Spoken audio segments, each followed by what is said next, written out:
welcome to week number 6 of the semi-geared program, plus an extra 2 bonus weeks just kind of crammed into the same video just because I have been significantly behind on getting the training logs out. Not that really anybody watches them, but this is going to be kind of more for me anyways, so it doesn't matter.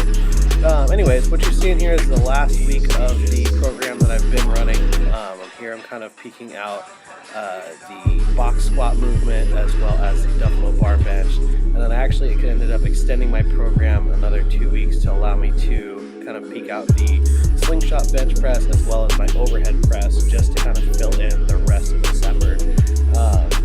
Just because the week after this, which was the last week prior to deadlifts for Dornbecker, and that whole week just was completely insane. So I was able to get these lifts in here, and then basically kind of deload and just stretch out the rest of the month. So this is my top set of 5-10 for 3, and then I ended up, just because I was feeling good that day, ended up throwing on just a light knee wrap. These are an old pair of Iron Rebel Rhinos. They're not very tight at all, but threw those on and went up to 560 just for a single to get some weight on my back. So everything went pretty well on the squats. The hip shift has been doing well thanks to the work I've been doing on my ankles per Donnie's suggestion.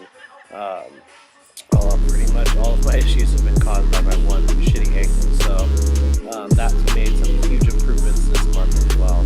What you're seeing here is 330 for 2, 350 for 2, and a 360 pause single on the Duffalo bar. I feel like I was probably good for about 370 or so on this day for one, but wasn't able to get the double. Just kind of got loose on the way down. My shoulders were feeling a little bit tight on this day, so decided to just take the single and then take the win and call it a day. So 360 on the Duffalo bar to close out that main training session. On the second day of the week, when I've been doing the slingshot bench work, as you've known, I've been doing AMRAPs on the last set. So what I did here was 2 sets of 3 with my schedule 385, and because that was moving well, I decided to take my AMRAP at 405 instead. I got 6 reps on the first set, but I was kind of hoping for 8 to, I don't know, maybe 10, but at least 8. But I ended up getting loose on rep number 5, and it completely took me out of my groove. So I ended up shutting, I think it was that one right there, ended up shutting the set down at 6 reps just because I was losing position, and it kind of ruined it for me. So rather than calling it there, I decided to take a second set. I did throw on the black Mad Dog slingshot for this one just because I was already tired, and I was able to squeak out 8 reps here in this slingshot. So either way, that's a big rep PR for me, and having done it on the second working set and 5th set overall, 4th set overall, I would definitely take that. So after this session, all I ended up doing was hitting some chain flies. I hit 4 or 5 sets of somewhere in the 8 to 10 rep range, working up to this set here at 7 chains. I don't really know what the rep ranges ended up being on it, but basically just hitting a little bit of extra chest work and taking the win. So the day after this session, or 2 days after this session, we ended up having a pretty big snowstorm here in town. I spent most of Wednesday stuck in the car for about 5.5 hours as the entire city of Portland shut down over, I think, 3 inches of snow. So that was definitely exciting way to spend Wednesday, and also to have happen a couple days prior to deadlifts for Dornbecker, since we weren't really sure if the meet was going to get snowed out or not. People in Portland tend to get very paranoid when it snows and things just shut down. So this happened during the snowstorm here.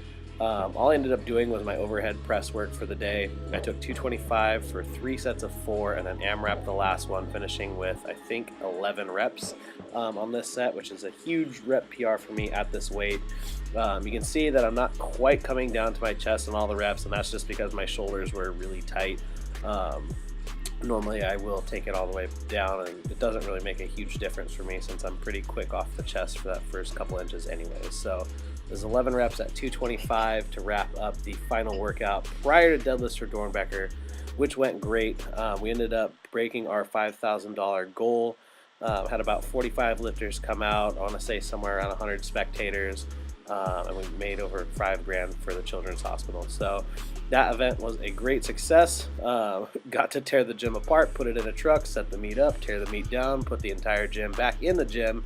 And on this Monday, which was the day after all of that, come in and do a little bit of slingshot bench. I wasn't quite sure what I was going to be good for. I did want to hit 500.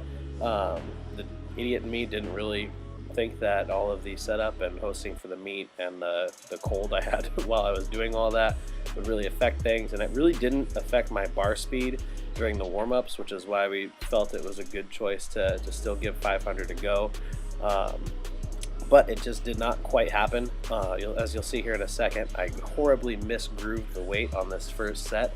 Although I kept a good descent path, I shot the bar up and back way too soon, and it kind of fell backwards into the rack. Fortunately not hitting me in the throat and killing me, but I didn't really feel like I almost died on this set, so decided to give it a second try, this time with the safety bars in place, and almost got it. I just didn't quite have enough speed coming off the chest, so Gus had to nudge me up there a little bit. So whatever. Ended up doing just some light beltless deads here. I followed weight with Shad, who was doing, I think, some stiff legs or something, and went up to this top set of 405 for 3 and just shut those down there.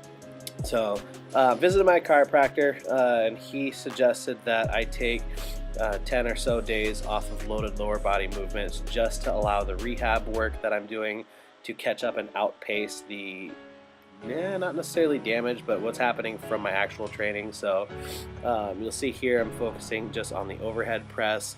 I peaked this out this day with a 275 strict press. You can see 225 there, and then 255. On my first attempt with 275, I ended up kind of throwing a little bit of leg drive into it that I didn't even do on purpose, and so I came back and hit it for a second single for a legit strict press PR of 275. So that is 25 pounds more than I've ever pushed over my head, done actually for a strict rep, since the 250 had that same little bit of a knee dip in it that the 275 first attempt did. So pretty excited for that. Moved into just the final week. Was going to give another go at that 500-pound slingshot bench, but it just wasn't quite there. Even in spite of my speed being there, you can see this final warm-up with 315 moved really quickly and smoothly, as did the 405 first slingshot set right after it. And 455 moved pretty well, but it just didn't feel like 500 was in the cards, so ended up taking 480 for not necessarily the prettiest rep, and just dropped it back down and took 455 for a triple, which is also a rep PR for me as well. So either way, I'm going to be closing out 2016 having learned a lot of very valuable lessons as far as how to take care of myself and prevent these same kind of issues that I've been dealing with most of this year. And the way I look at it, I came out of 2016 with a 50-pound bench PR, and finally brought that up in line with my other two lifts. So that kind of wraps up the year's worth of training. Starting next week and next year, I will actually be working with Steve Goggins and Team Goggins Force for all of my programming, at least for the first part of next year.